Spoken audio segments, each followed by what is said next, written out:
આપણા વક્તા આનંદભાઈએ કરી. એમનો જન્મ 1875 ખૂંટી જિલ્લાના ઉલહતુ ગામમાં થયો.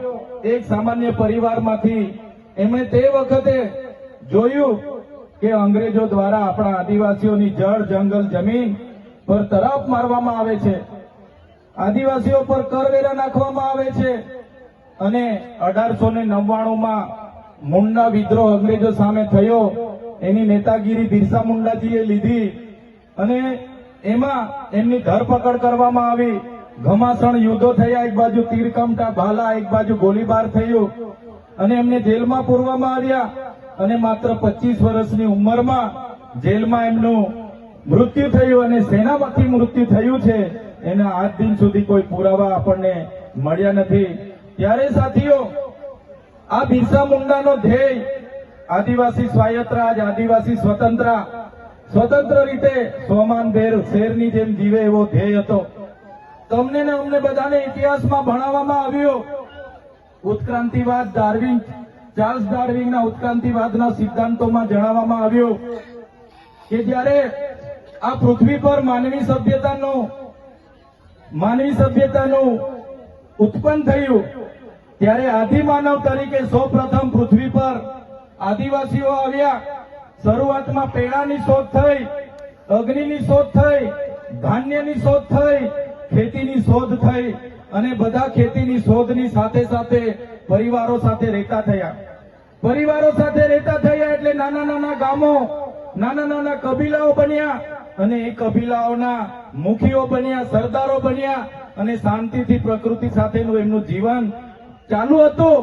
એ દરમિયાન આ દુનિયામાં સંપત્તિ માટે લડાઈ થઈ, સત્તા માટે લડાઈ થઈ, સ્ત્રીઓ માટે લડાઈઓ થઈ અને એમાં એ લોકોની જે સભ્ય સંસ્કૃતિ પોતાને માનનારા સમાજ દ્વારા આદિવાસી સમાજના એક કબીલા ઉપર આક્રમણો થયા.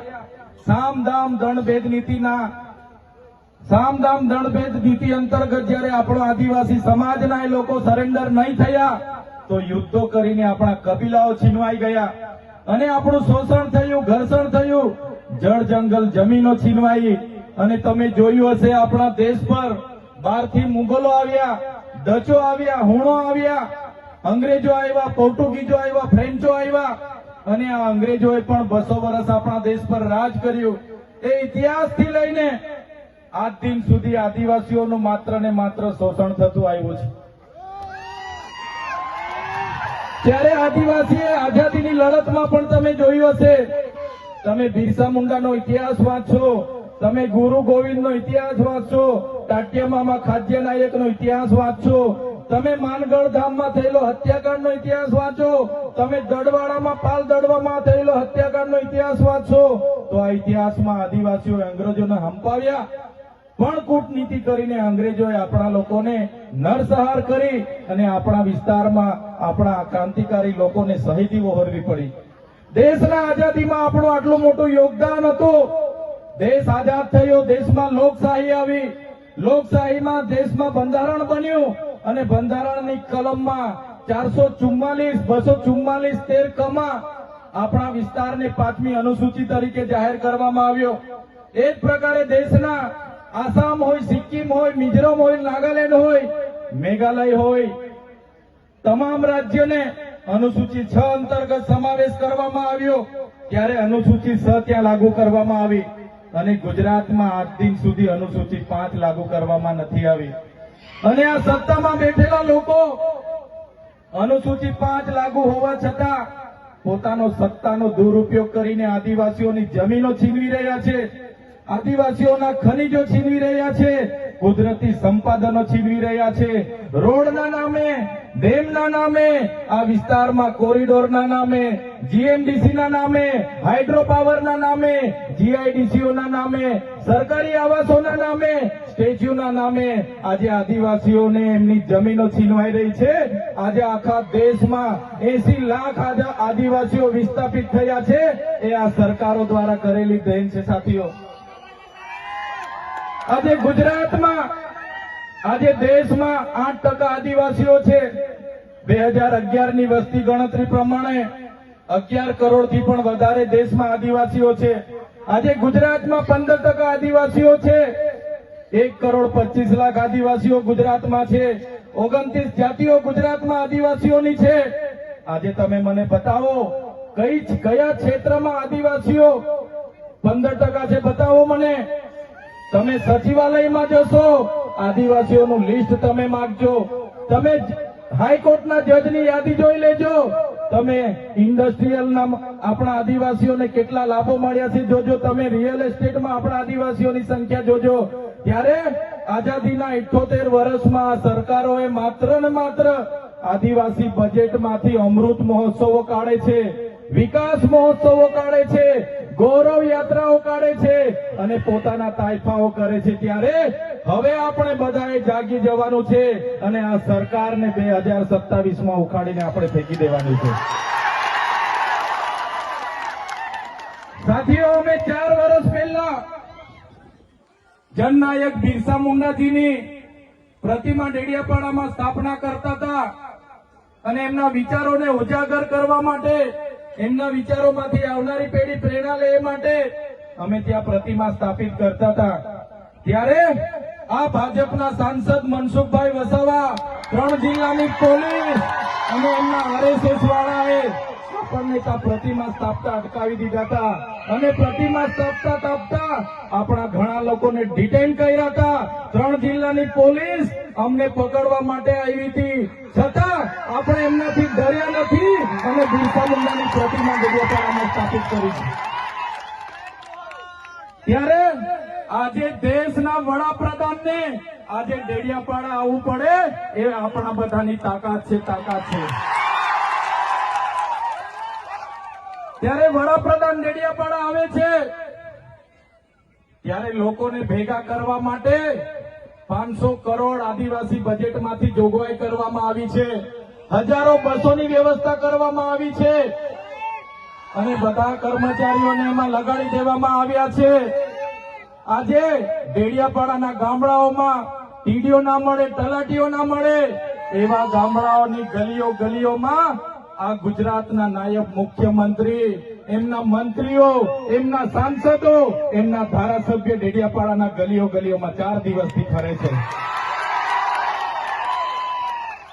જે લોકો એસી ચેમ્બરોમાંથી બહાર નહોતા આવતા, જે લોકો ગાંધીનગરમાં પડે ફતારીએ રહેતા હતા, એ લોકોને ગામડે ફરતા કરી દીધા. એ આપણી બધાની તાકાત છે ભાઈઓ.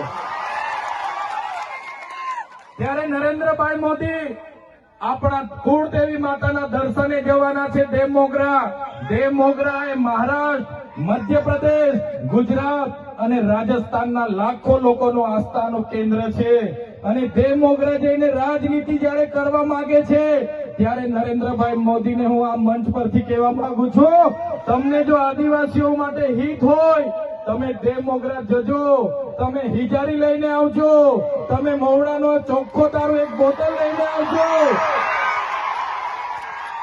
તમે એક મરઘો લઈને આવજો, એક બકરો લઈને આવજો. દર્શન કરીને એની પ્રસાદી કરીને તમે ત્યાં જ જમીને પછી જજો.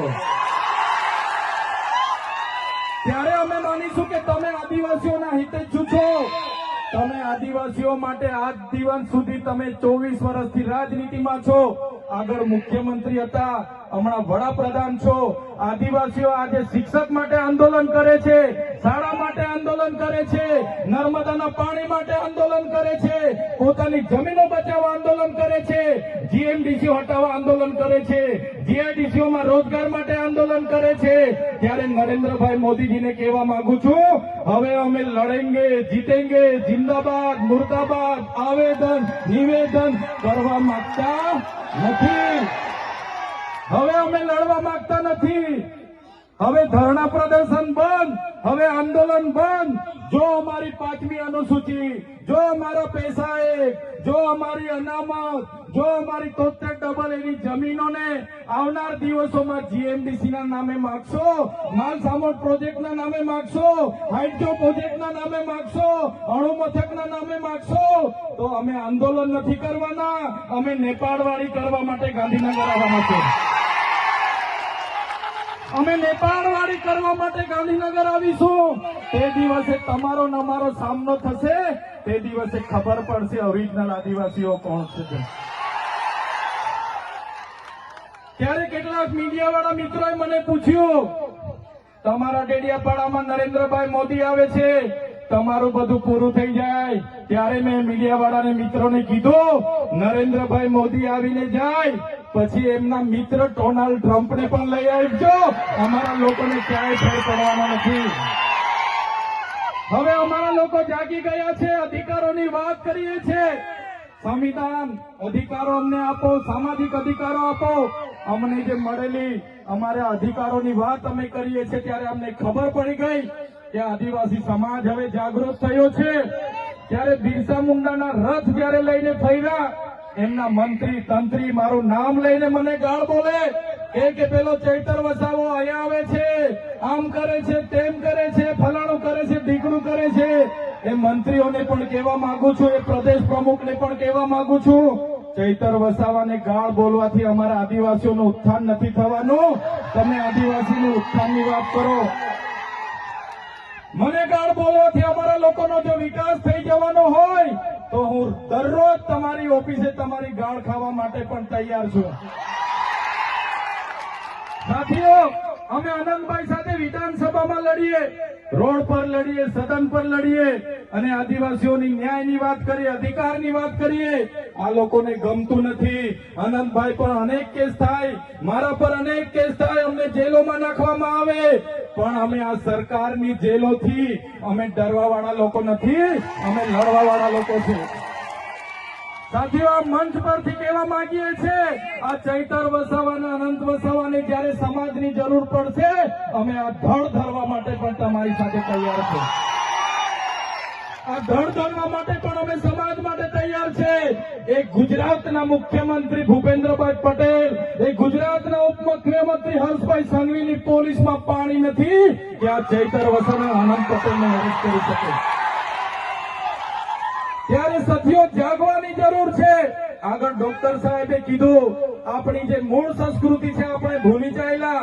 આપણો નંદરિયો દેવ, આપણો ગામનો હિમારિયો દેવ, આપણો વાઘદેવ, ગોવાળદેવ, આપણો કાળિયો ભૂત, આપણે ધરતી માતાને પૂજનારા, આપણે નદી નાળાને પૂજનારા, આપણે ચંદ્ર અને સૂર્યને પૂજનારા, આપણે પ્રકૃતિના પૂજક તરીકે છે. ત્યારે જન્મ મરણની વિધિ, લગ્નની વિધિ આપણે ભૂલી ચાલ્યા છે. ત્યારે આજે આ લોકો આપણા પર જાતિનો દાખલો માંગે છે, પુરાવા માંગે છે. ભણેલા છોકરાઓને પૂછી લો. સાથીઓ, જે આપણી રીત પરંપરાઓ છે, આપણો જે પહેરવેશ છે, આપણા પૂર્વજો આઝાદી પહેલા ઓળખી કાઢતા હતા. ગોરા અંગ્રેજો આવ્યા, એમના પહેરવેશ, એમની બોલી પરથી આપણા પૂર્વજો જાણી ગયા કે આપણા દુશ્મન છે. આજે તો આપણે એ લોકોની સંસ્કૃતિ અપનાવતા થઈ ગયા, એ લોકોના પેન્ટ શર્ટ પહેરતા થઈ ગયા, એ લોકોના જીન ટી શર્ટ પહેરતા થઈ ગયા, એ લોકોના બૂટ સૂટ આપણે પહેરતા થઈ ગયા. આપણી બહેનો પણ આજે પંજાબી પહેરતી થઈ ગઈ, ડ્રેસ પહેરતા થઈ ગયા, ચણિયા ચોરી પહેરતી થઈ ગઈ, જીન્સ ટી શર્ટ પહેરતા થઈ ગયા. ત્યારે આવનારા દિવસોમાં આપણો દુશ્મન કોણ છે તે આપણને ખબર પડવાની. ત્યારે આપણે મૌલિક નૈતિક મૂલ્યો આપણે જાળવવા પડશે. આપણી બોલી ભાષા આપણે સાચવવી પડશે. આપણો પહેરવેશ, આપણી સંસ્કૃતિ, આપણા વારસામાં મળેલી આપણી પરંપરાઓ, રીત રિવાજો આપણે સાચવવા પડશે. સાથીઓ, આપણા વિસ્તારમાં વૈશ્વિકરણના નામે જમીનો છીનવાય છે, ઔદ્યોગિકરણના નામે જીઆઈડીસીઓ આવી, એમાં જમીનો છીનવાઈ ગઈ. અને તમે જોઈ લો, આજે ધર્માંતરણના નામે આદિવાસીઓને ભોળવામાં આવે છે. આજે શિક્ષણના નામે ધર્મના પ્રચારો થાય છે. ત્યારે મારા આદિવાસી સાથીઓને કહેવા માંગુ છું, જે દિવસે આપણે આજે આદિવાસી તરીકે મટી જઈશું તે દિવસે આપણું અનામત પણ આપણને મળવાનું નથી. તે દિવસે આપણે જમીનો પણ બચાવી નથી શકવાના. સંવિધાને આપેલી જળ, જંગલ, જમીન પરના અધિકારો પણ નથી બચાવી શકવાના. ત્યારે આ લોકોને આપણે કહેવાનું છે કે આપણે હવે ઓરિજિનલ આદિવાસીની રીત રિવાજમાં, પહેરવેશમાં, આવા કાર્યક્રમમાં આપણા હોદ્દારો સાથે, વાજિત્રો સાથે ઉપસ્થિત થયેલા છે. ત્યારે મારા તમામ વડીલો, તમામ યુવાનો, માતા બહેનોને વિનંતી છે કે આ કાર્યક્રમ એ સમાજનો કાર્યક્રમ છે અને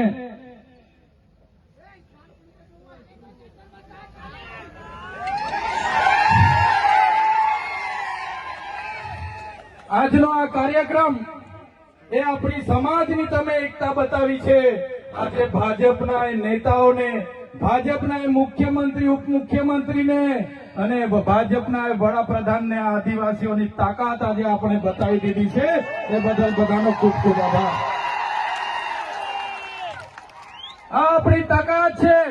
અને જ્યારે પણ કોઈ જીએમડીસી ની વાત આ વિસ્તારમાં લઈને આવશે, જ્યારે પણ આ વિસ્તારમાં હાઇડ્રો પ્રોજેક્ટના નામે ગામડાઓ વિસ્થાપિત કરવાની વાત કરશે, કોરિડોરના નામે ગામડાઓને વિસ્થાપિત કરવાની વાત આવશે, માલસામોડ પ્રોજેક્ટના નામે ગામડાઓ વિસ્થાપિત કરવાની વાત આવશે, કે કેવડિયાની મારી બહેનોને હેરાન કરવાની વાત આવશે, તે દિવસે પણ આવો ઘોડાપુર આપણે પહોંચવાનું છે. તે દિવસે પણ ઘોડાપુર થઈને આપણે પહોંચવાનું છે. ત્યારે મારા સાથીઓ, મારા વડીલો, મારા યુવાનો, બાળકો, સૌ તમે પોતાના વિસ્તારમાંથી પોતાના રોટલા ખાઈને, પોતાના ભાડે થઈને તમે અહીંયા પહોંચેલા છો. ત્યારે આ તમારો ભાવ, આ તમારા અમારા પ્રત્યેનો પ્રેમ, આ તમારો સહકાર અમારી તાકાત છે. આજે અનંતભાઈ અને હું જ્યારે આવડી મોટી સરકાર સામે લડતા હોય, આ સરકાર પર પોલીસ છે, આર્મી છે, એમના કલેક્ટર છે, એમના એસપી છે, એમની કોર્ટો છે, એમનું તંત્ર છે, યંત્ર છે, મંત્ર છે, પણ અમારી સાથે